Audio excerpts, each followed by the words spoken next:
In the previous lecture we were discussing about the general form of the conservation equation. So, we came up with a form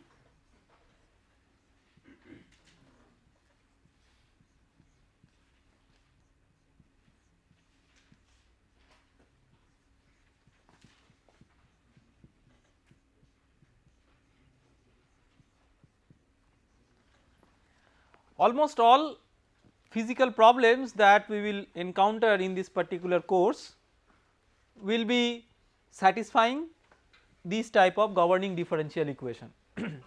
Of course, if it is a one dimensional problem it will eventually boil down to an ordinary differential equation, but for a general problem the prototype governing equation will be of essentially this type. So, it is important for us to get a feel of the particular characteristics or special features of these types of equations, so that we can make an assessment of the kind of numerical method that should be applicable for solving them, because depending on the nature of the partial differential equation one has to design suitable numerical strategies. It is not that in this generic form you have a unique simulation strategy or unique numerical solution strategy. It all depends on what is the particular type of the partial differential equation, and to understand that of course we can get into the broad theory of partial differential equations, but we will not try to do that. We will try to get into only some aspects of the theory of the partial differential equations which broadly can cover equations of this prototype. So, you can understand that these equations are second order partial differential equations. Why? Where does the second order term come from? It comes from the diffusion term. So, because it is a second order partial differential equation we will try to start or begin with a prototype form of the second order partial differential equation. Let us say that we have a partial differential equation of this type,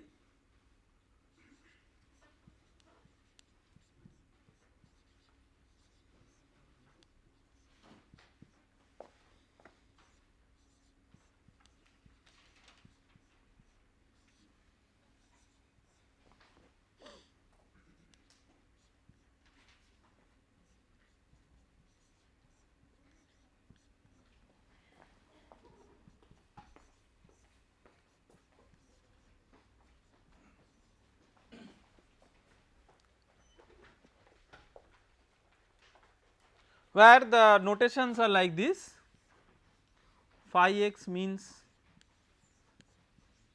del phi del x, phi y means del phi del y,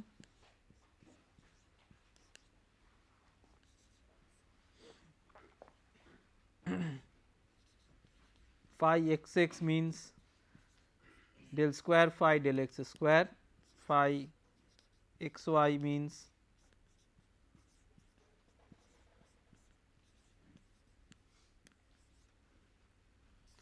and phi yy means this.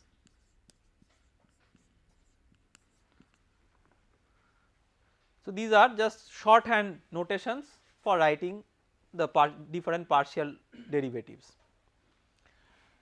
So, this contains a maximum up to second order partial derivative, that is why this is a second order partial differential equation, and we have retained all possible functional dependencies. Remember this a, b, c, d, these are not constants in general, these could be functions of other variables.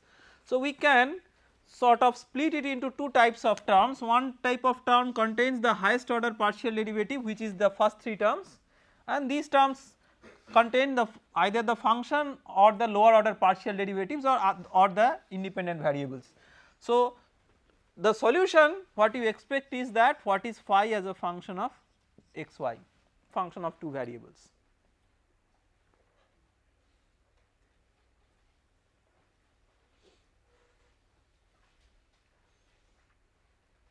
Now, let us see that how do we go about it.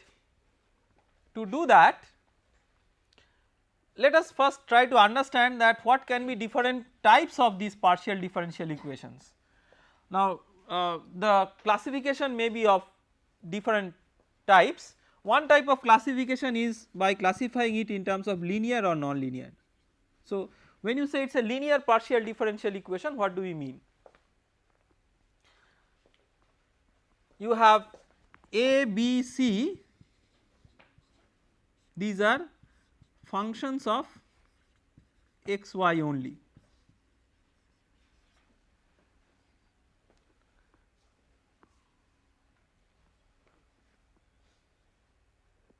And the remaining term which are there, these are supposed to be linear functions of phi, phi x, phi y, like that.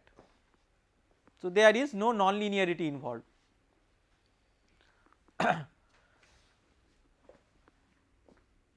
If this is not satisfied, we say that it is a non-linear equation, but there are special types of non-linear partial differential equations which are called as quasi-linear,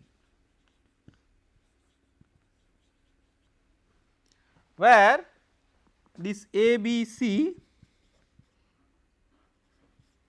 these are functions of x, y, but also u, ux, uy, or here it is phi, phi, phi x, phi y.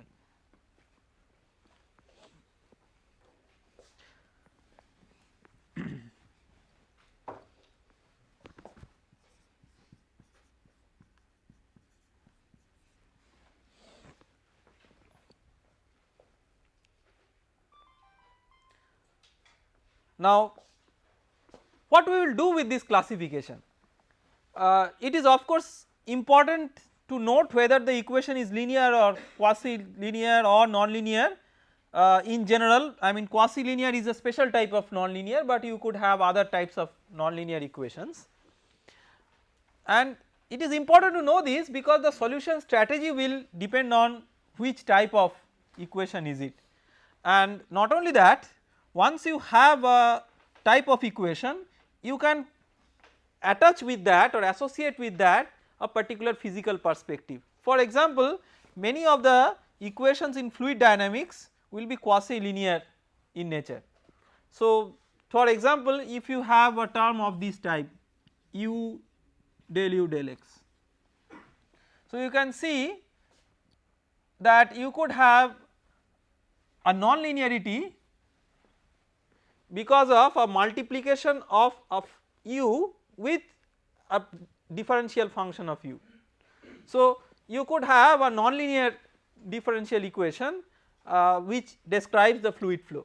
So when we will be describing the fluid flow equations in details, we will see that this non-linearity is one of the key aspects of the Navier-Stokes equations, and how to take that into account while solving the Navier-Stokes equations is one of the big challenges.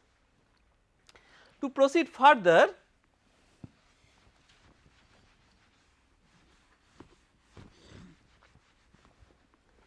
what we will do is we will identify certain aspects known as characteristics of the partial differential equations.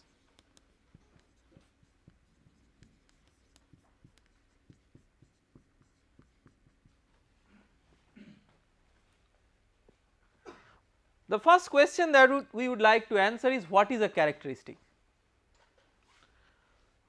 Now when you say this partial differential equation, it involves with it the partial derivatives, and there are highest order partial derivatives like phi xx, phi xy, phi yy, like that. These are the highest order partial derivatives appearing in a second order partial differential equation. So when you have these partial derivatives may be continuous or may be discontinuous over some portion of the domain. You may not ensure that trivially the partial derivatives are continuous at all points. So there may be locations or there may be lines, certain lines across which the partial derivatives may be discontinuous, and these lines are called as characteristics of the partial differential equations. So why these are lines? Because you have the domain xy as maybe a plane. So on that domain you could have certain lines across which you could have discontinuities in the derivatives, in the highest order derivatives of the variable phi, and those are called as characteristic lines. So, characteristics of the partial differential equation with reference to the second order partial differential equations are lines across which you could have discontinuities in the highest order derivatives, here second order derivatives. Why it is important to understand or identify? See, if there are discontinuities in certain variables, your numerical method that you are using should be able to accommodate that discontinuity. So, if you do not know a priori whether there will be discontinuity or not, you cannot design the numerical method. So, looking at the partial differential equation, you must first ascertain whether such discontinuities exist or not. If such discontinuities may exist, then your numerical method should take care of, should be capable of taking care of such discontinuities. How do we assess whether such discontinuities are there? So, to do that, what we will do is, since the highest order partial derivatives are the important parameters, we will club all other terms in the form of a function called as h, just we give a name of this as h and then proceed further in mathematical simplification.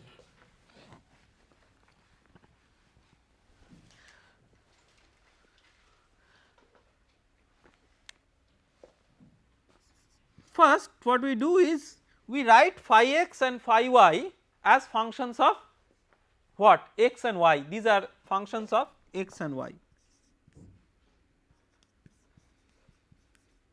So, from here you can write d of phi x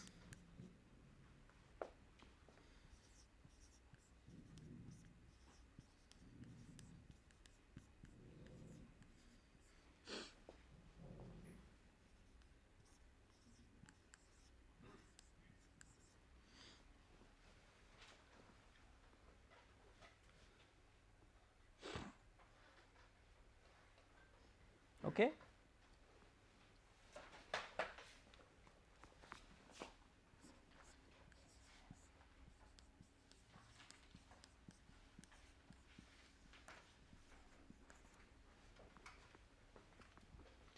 Similarly, phi y is a function of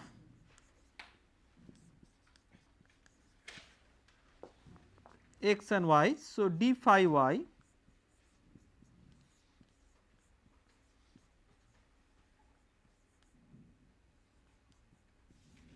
is this one.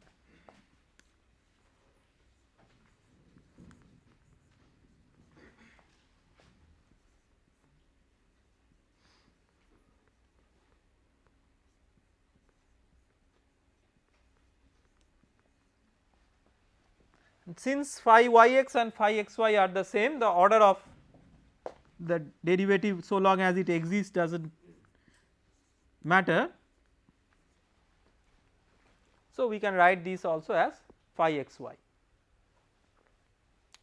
So, let us try to organize these equations. We have now got these 3 equations 1, 2 and 3. We want to organize these equations with an objective that we are interested to get the characteristics of the partial differential equation. So, we arrange this in a matrix form.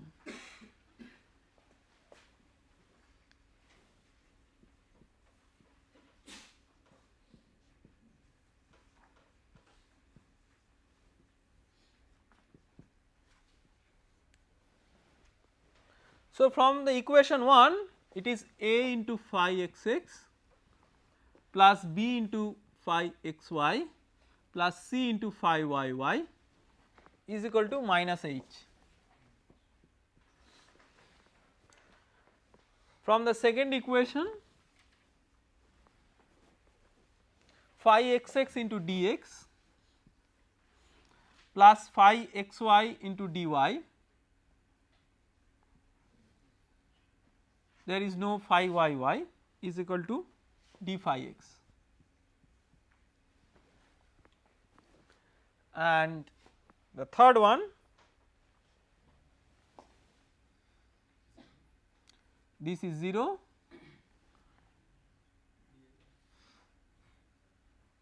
phi xy into dx and this into dy is equal to d phi y.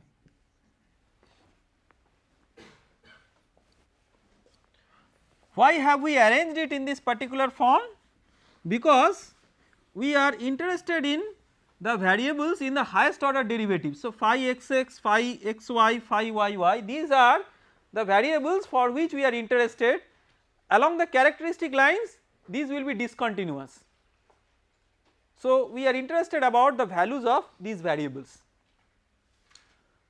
So, as if it is a pseudo linear algebraic form Ax equal to b, where A is this matrix, x is this one and b is this one.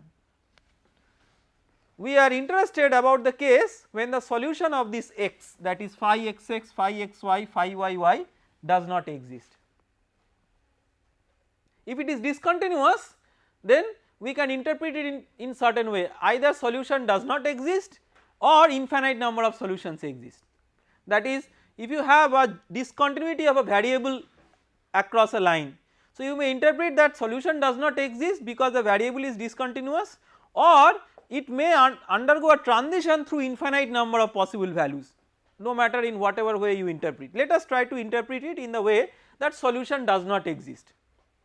So, let us try to see an analogy of this with an algebraic equation, so that our understanding will be clear. Let us say that we have two algebraic equations, x plus y equal to 2 and 2x plus 2y equal to 5.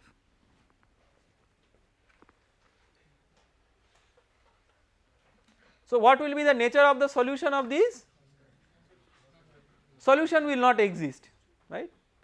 So, how can we assess that the solution does not exist in a more formal way? Here of course by visual inspection we can do that, but this visual inspection gives us a clue. What kind of clue? If we write it in a matrix form,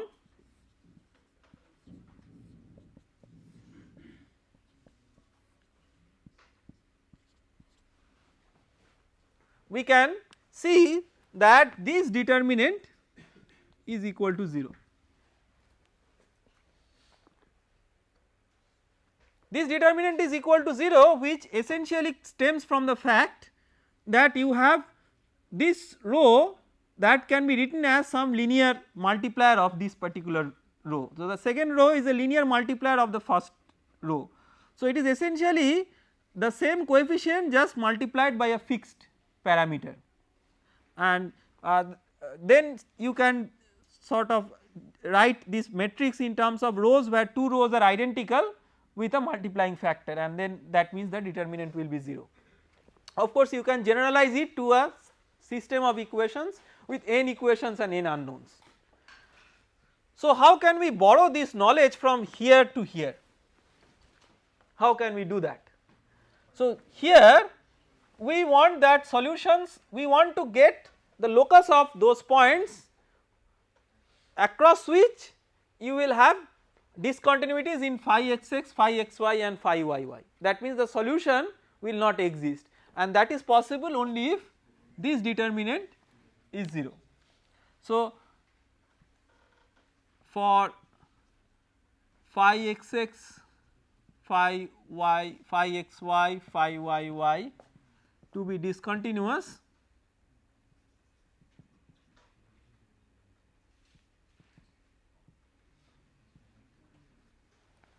you must have this determinant to be equal to 0. So, let us expand that determinant and see that what is the corresponding condition. One important and interesting thing you can see from here is that it is the highest order derivative in the equation that is mattering. So, you have only a, b, c these coefficients appearing in the condition, but not d, e, f, g like that. So, coefficients of lower order derivatives, those do not matter in terms of the characteristics of the equation, only the coefficients of the highest order derivatives, they do matter. So, if we simplify this,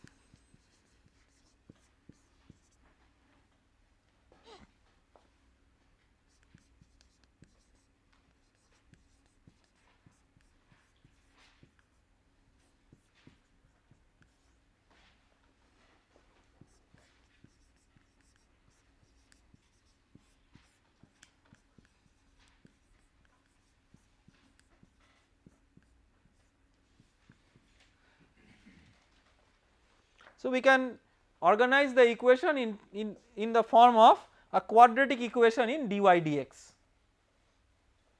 So, from here you can get the solution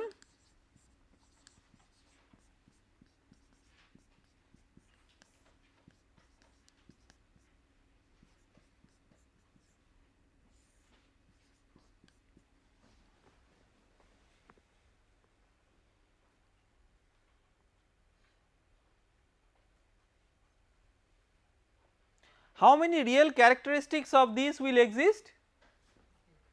It depends on whether b square minus 4ac is greater than equal to 0 or less than equal to or less than 0. So, just like a quadratic equation, here also this discriminant is what that is mattering. So, there can be certain special cases. So, if you have b square minus 4ac is equal to 0,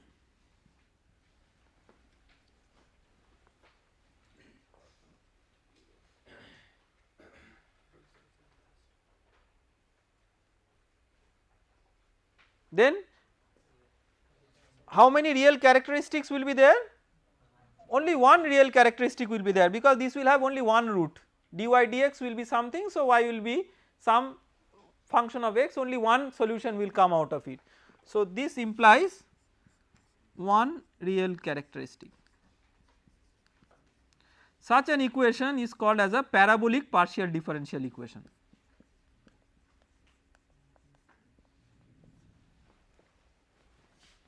So, a parabolic second order partial differential equation will have only one real characteristic. Then if you have b square minus 4ac less than 0, then there is no real characteristic. So, this is called as an elliptic partial differential equation.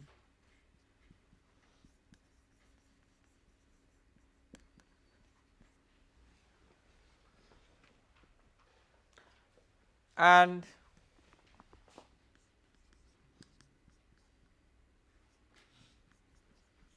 b square minus 4ac greater than 0 will have two real characteristics.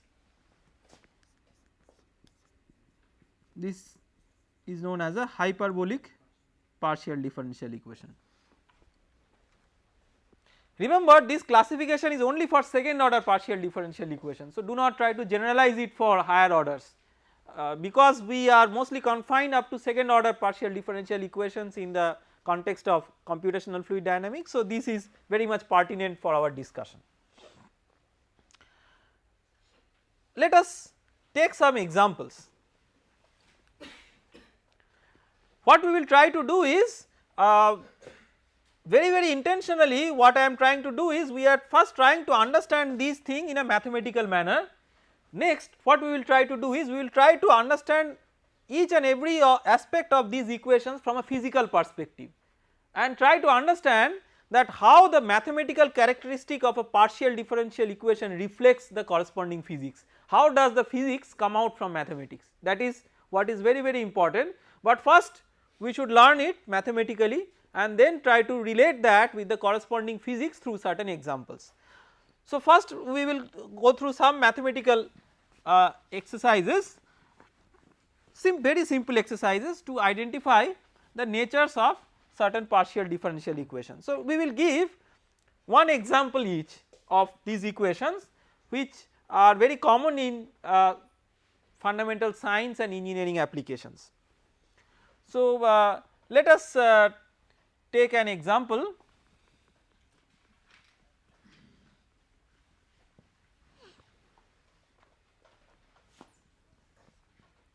Del square phi equal to 0. This is perhaps the most simple but most commonly encountered partial differential equation in mathematical physics, which is known as Laplace equation. So, this Laplace equation is a prototype of many physical problems, like let us try to give some example. Like one of the possible examples is, if you have steady state two dimensional heat conduction. So, you have instead of phi you have the temperature as the variable. Say let us consider there is no heat source and the material has uniform thermal conductivity. So then it is del square T equal to 0, or you could have electrical potential distribution within a charge system. So that also may be governed by the Laplace equation. There are many examples. For example, velocity potential distribution in an irrotational flow, that also is governed by the Laplace equation. So there are different fields, different applications, physics changes, but what remains the same is the prototype, that Laplacian of some variable that is equal to 0. So this is a very important equation. Let us try to assess that what is the particular nature of this equation. Is it parabolic, is it elliptic, or is it hyperbolic? So let us consider a 2-dimensional example.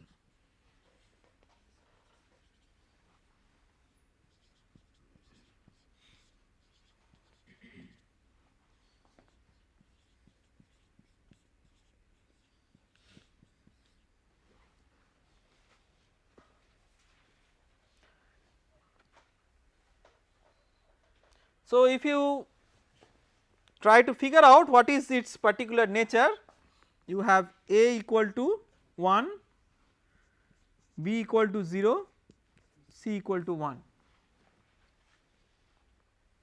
So what is B square minus 4AC?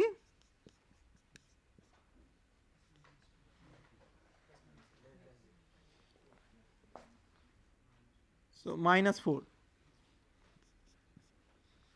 So that means it is elliptic equation.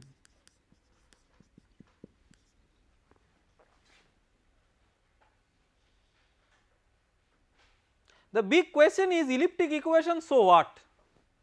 We understand that this equation is elliptic, but what physical meaning does it carry? Let us try to answer that. So let us try to take an example of a heat conduction problem. Let us say that there is a domain, throughout the domain there is a uniform temperature, say the entire domain is at a temperature of 30 degrees centigrade.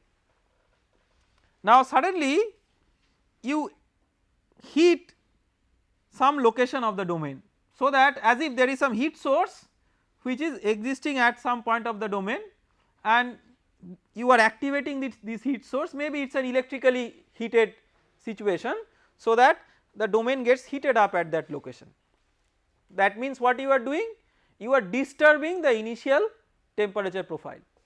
So once you are disturbing it, this disturbance will propagate to other points in the domain, and when it is elliptic, this disturbance propagates at all directions inside the domain, towards all directions inside the domain, and it does so at infinite speed. That is very important. So this is one of the very important physical meanings that is being conveyed by the Fourier's law of heat conduction, that when you have a thermal disturbance, the thermal disturbance propagates towards all possible directions at infinite speed. So that means what, therefore what does this disturbance propagation try to do? It tries to nullify the difference in temperature between different points in the domain. So it tries to bring the domain to a homogeneous temperature, because there is a gradient of temperature, there is a messenger that goes from one point to the another point in terms of a disturbance, and that disturbance essentially tries to nullify the temperature differences between different points of the domain. So if you have disturbance at a point, that would be felt anywhere and everywhere. So if you are considering a numerical solution strategy, then you have to be careful that if you have a particular point, then this point should be, temperature at this point should be influenced by all its neighbors, because the disturbances propagate in all directions. So if you are writing a numerical system of equations where you have some neighboring points and you have a point under concern, then the point under concern should be influenced by all the neighbors. There is no exception to that. The other important thing is that for this elliptic type of problems you have to specify boundary condition over the entire part of the domain. So the boundary condition may be of different types, we will come across the different types of boundary conditions subsequently, because numerical solution of equations is a strong function of the boundary conditions. So you could have different types of boundary conditions. Let us say that over some part of the boundary you have a particular temperature, and over the other part of the boundary you have a different temperature, that is possible. Say one part of the boundary you keep immersed in steam at 100 degree centigrade, another part of the boundary you keep immersed in ice at 0 degree centigrade. So they are at different temperatures. That means you have some discontinuities in the boundary condition, but the solution in the solution domain is continuous. So despite the possibility of discontinuity in the boundary condition, you will always have for an elliptic problem the solution continuous inside the domain. So there is no possibility of a discontinuity of the solution inside the domain. That is one blessing for selection of the, or for designing of the numerical method, that you do not have to account for any possibility of discontinuity in the solution domain. Why does it happen in such a way? Because the disturbance propagates at infinite speed in all possible directions. So that whatever is the discontinuity imposed by the boundary condition, that is very easily being countered by a very rapid disturbance message propagation from one point to another point to smoothen out any possibility of discontinuity. And this type of problem is also known as a boundary value problem, because you have to specify the boundary condition over the entire domain boundary to solve this problem. We will later on see that what types of boundary condition you could possibly impose, but first and foremost it is important to appreciate that you need to specify boundary conditions over the entire domain boundary. So this is one example. Let us consider another example.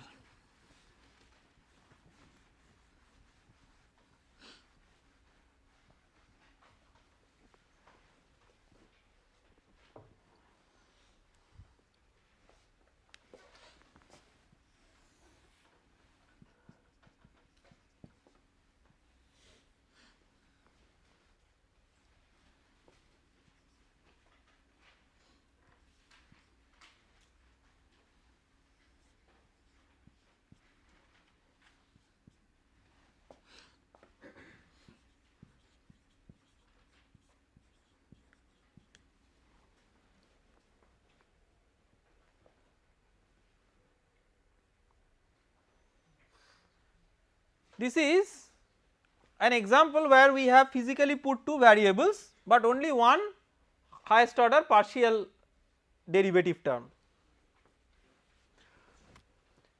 This is an example of a one dimensional unsteady state heat conduction. If you put temperature in place of phi, and this alpha is nothing but the thermal diffusivity. So let us try to understand what are the features of this partial differential equation. So here only the highest order derivative will matter. So A is equal to alpha,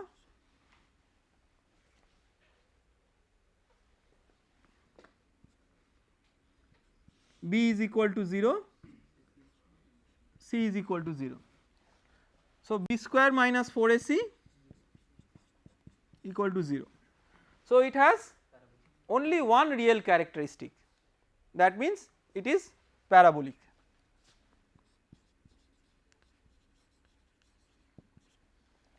Again the question comes, so what? So what does it physically signify? Let us consider these t and x as two physical variables and try to appreciate or analyze the situation from that perspective. So let us consider that there is a domain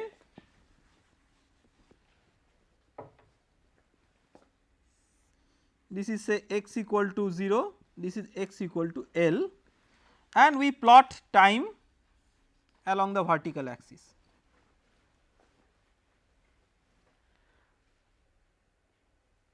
So, in this domain we are interested to see that how the temperature varies as a function of position and time.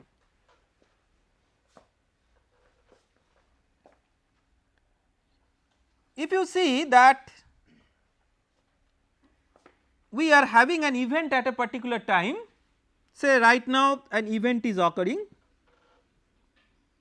some event is occurring, say at some temperature at some time, say t equal to T0, you are creating a thermal disturbance. So, as an example, say that you have a one dimensional rod which is at a uniform temperature, at time t equal to T0 you are suddenly creating a disturbance by maintaining one end of the rod at a different temperature than the other end. So, initially say the entire rod is at 0 degree centigrade, now suddenly you subject this boundary at x equal to 0 to a temperature of 100 degree centigrade.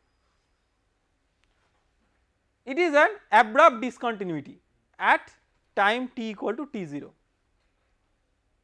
So, this is a disturbance when this boundary was not when this boundary temperature was not changed, everything was at 0 degree centigrade.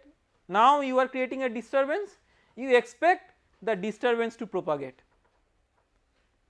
In what direction it will propagate? It will definitely always propagate in a direction forward in time. So, what it will do? It will influence what will happen in the subsequent times. At t equal to T0, if you have created a disturbance, that disturbance will influence what will happen for t greater than T0, but it cannot influence back what has already happened some time back. So, time is like a one way coordinate system.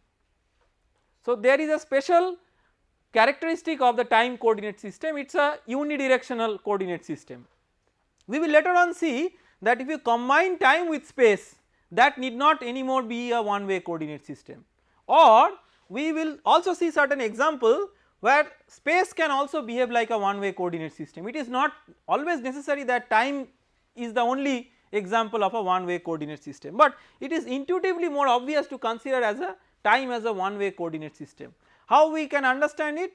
We can simply tell it in this way, that whatever is happening now can only influence what will happen in the future, but it cannot influence what has already happened in the past. So, whatever has happened in the past, that cannot be changed, or that cannot be influenced by what we are doing now, but we can always influence something which will happen in the future by what we are doing now. So, that is how time is always a forward marching type of coordinate. So, these types of problems we call as time marching problems. So, time marching problems will have only one type of discontinuity, that is a discontinuity with respect to that reference time at which the disturbance is imposed, because before that time and after that time is physically a totally different type of domain. So, how these are related? If you have a disturbance at a point, and if you see that that disturbance is propagated at different locations, so you have some domain of disturbance, and this domain of disturbance has its influence felt at certain locations. So, domain of disturbance and domain of influence, these are two very important domains. So, domain of disturbance is where you are imposing the disturbance, where you can impose the disturbance, and domain of influence is where the disturbance may be felt.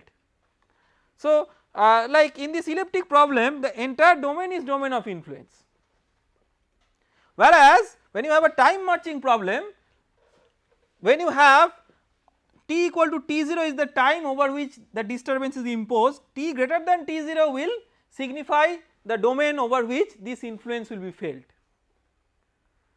So, any event which is t t less than t0 will be the domain of disturbance, right, that especially here it is t equal to t0 where you have the location of the disturbance initiation, and that initiation of disturbance will be propagated in a direction forward in time.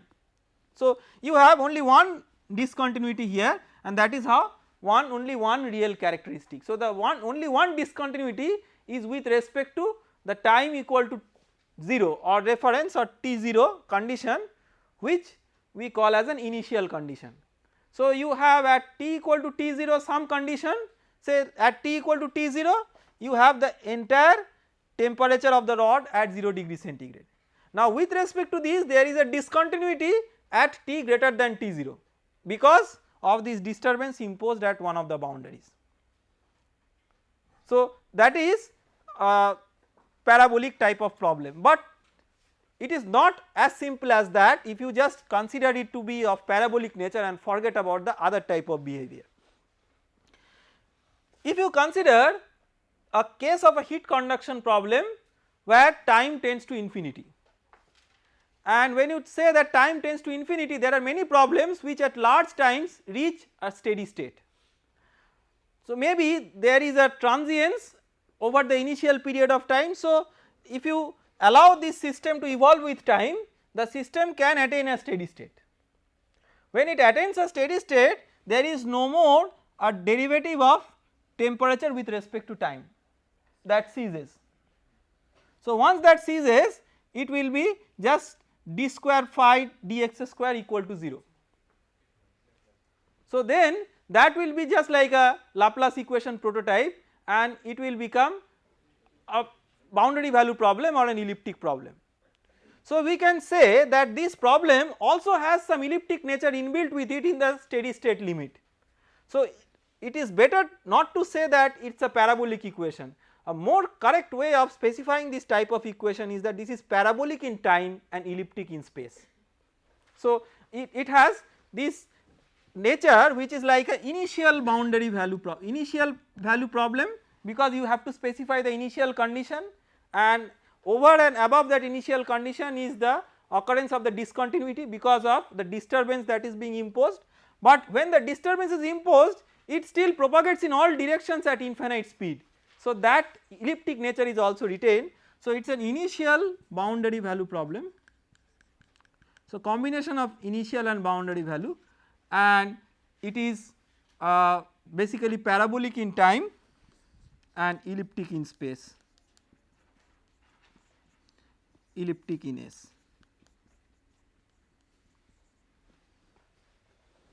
So it is essentially a time dependent problem physically with a significant amount of dissipation. So the dissipation is occurring at a very rapid rate so that the system will try to homogenize any disturbance that is being imposed on it over some boundary or at some interior point. Now regarding the time marching or a one way type of coordinate that the time essentially manifests itself, it is also possible that space itself manifests like a one way coordinate. Let us take the example of boundary layer development over a flat plate. So if you consider that there is a flat plate over which you have the development of a boundary layer, you can clearly see that if you use the boundary layer coordinate then along the x direction you have the growth of the boundary layer delta, which is a function of x or any other variable, it is a function of x. So it is just like a marching problem that as you march along the axis of the plate it grows, and it is a open towards infinity in one direction. So if you have x equal to 0 you have your domain from x equal to 0 to infinity theoretically. Of course the practically the plate is bounded by a finite limit, but in principle you can go up to infinite length along x, but you cannot go to negative x. So your origin of the problem is starting from x equal to 0 towards open infinity at x tends to plus infinity. So that is like a space marching problem, that you are marching only along positive x and whatever is happening at some x is not influencing what is happening in the back. And why that is possible? It is possible because this boundary layer theory you are developing for high Reynolds number. So inertia force is very strong.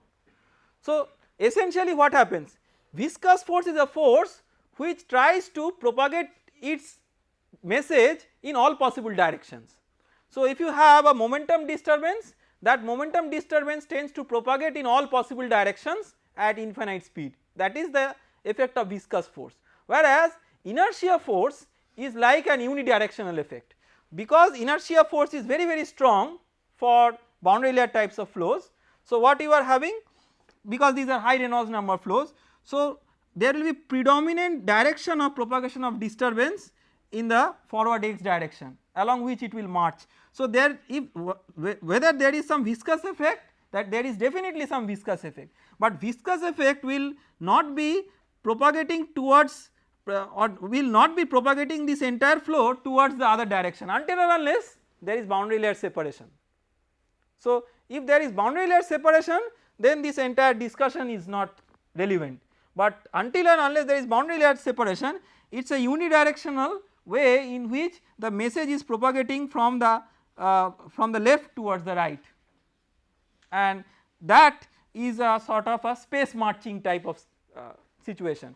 So when you are designing a numerical scheme, here you can treat this x like time coordinate, where you are marching along positive x, and for each and every new positive x it is influenced by what was the event in the old x, but the new x event will not influence back what is going to happen in the old x, because of a predominantly unidirectional nature of the flow with a high inertia.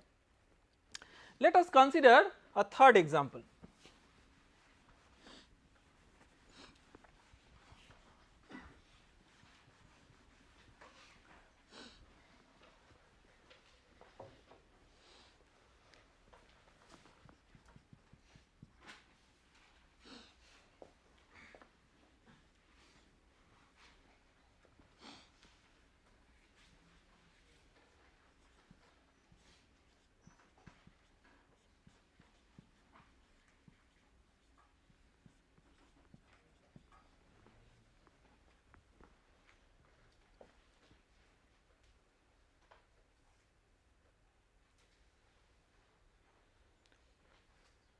So what is this example about? Just we considered one example where it was a steady state heat conduction, another example where unsteady state heat conduction. This is an example of maybe a wave propagation, or we can say that physically an example where you have a string which is tied at the two ends. Now you create an initial disturbance by giving some initial displacement and initial velocity to it, and then release it. Then what will happen, the string will vibrate and its displacement will be governed by this equation as a function of position and time. Now the question is that what type of equation is it? Let us try to assess that. We will assess that subsequently. So to do that, let us first try to identify the nature of the characteristics of this equation. It is possible to write this in this way. Let us say that we give a name, small x is nu capital X and small t is nu capital Y, just so that we can formulate it in this form.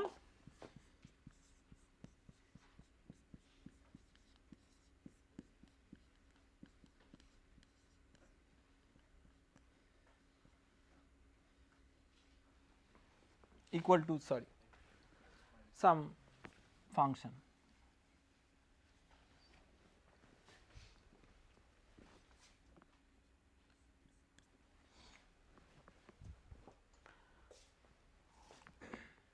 So what is A here?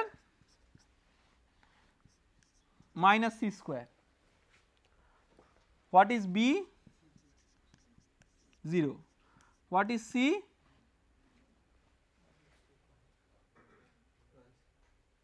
No, you have to bring all these terms in one side, so it is not 1, it is minus 1.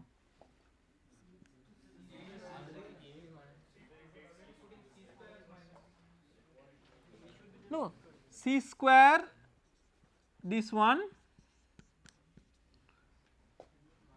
minus this is equal to 0, that is the equation.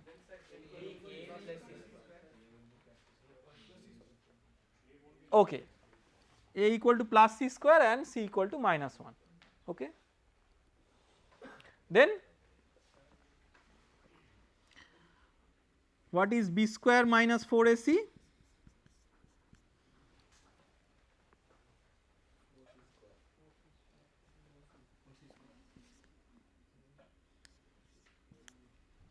So what is the characteristic dy dx?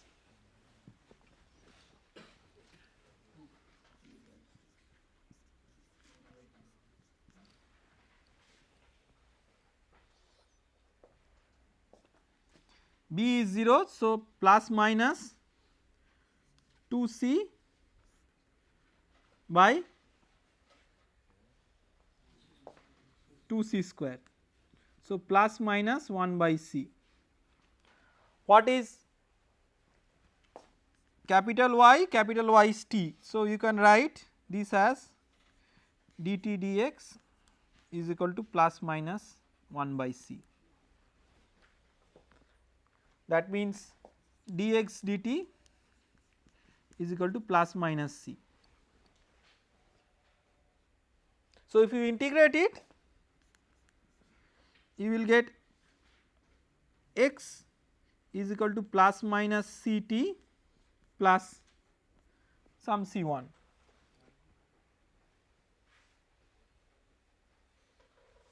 So you can find out the characteristics by first you can forget about this C1 because it is just an addition of a constant, it will shift only the line by a constant, but the main functions are x minus Ct and x plus Ct.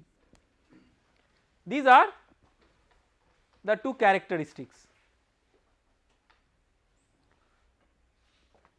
So one is x equal to plus Ct, another is x equal to minus Ct. Of course x equal to plus Ct plus C1 and x equal to minus Ct plus C1.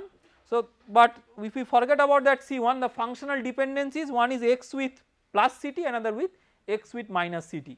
So these are the two characteristics. So you can see that here the effect is not a function of time only, it is not a function of position only, it is a combined spatio-temporal effect where you have a new variable, let us give it some name, say zeta and eta. These are called as characteristic variables across which you have possible discontinuities, and these zeta and eta are combined functions of x and t. Not only that, it is possible to write the solution of this equation entirely in terms of these characteristic variables zeta and eta.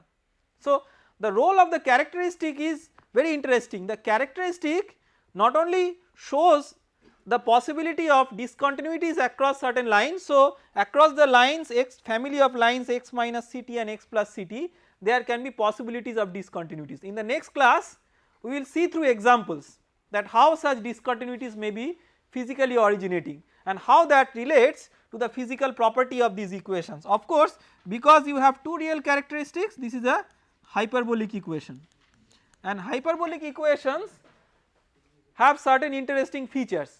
These features are not evident in the parabolic or elliptic equation. So we will understand these features very carefully because some of these features are very important in high speed compressible flows, and these have lot of relevance in fluid mechanics numerical simulation. So we will look into that carefully, but more importantly what we will try to understand first and see that we can write the entire solution in terms of the two characteristic variables.